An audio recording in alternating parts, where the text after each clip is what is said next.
Un millier de gendarmes, 3 hélicoptères, le GIGN mobilisé. Cette fois, ce n'est pas une simple descente sur des points de deal, mais la structure même de la DZ Mafia qui est frappée.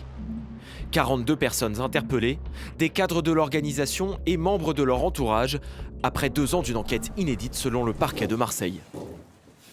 Ce qui est novateur et exceptionnel, c'est à la fois les moyens engagés au bénéfice d'une attaque de la structure, c'est-à-dire on ne se contente pas d'être derrière les événements et d'élucider un fait de trafic, un fait d'assassinat, mais on va attaquer la structure et avec un résultat exceptionnel. 4 millions d'euros en espèces, crypto-monnaies et biens immobiliers ont été saisis, ainsi que 18 véhicules.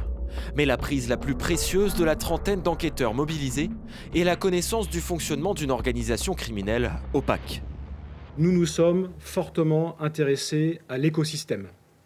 L'écosystème, ça veut dire la sociologie des groupes criminels, ça veut dire un travail de longue haleine, un travail de fond sur les participants de la DZ Mafia, mais aussi sur leur entourage, qui sont des complices, qui fournissent des moyens ou qui profitent des subsides, alors que leurs trains de vie sont dispendieux et en aucune manière en accord avec les revenus déclarés. Un avocat lyonnais a été placé en détention, soupçonné d'aider l'une des têtes du réseau à communiquer avec l'extérieur depuis cette prison dans l'Orne.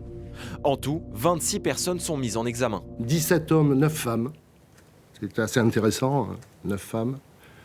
Ce que nous subodorions déjà depuis quelques années démontre une véritable féminisation également du narcotrafic. Cette vague d'interpellation ne met pas un terme à cette procédure.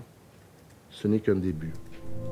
Le début d'une longue traque pour déchiffrer les réseaux de blanchiment de la DZ Mafia et arrêter ses cadres, parfois bien loin de la cité phocéenne.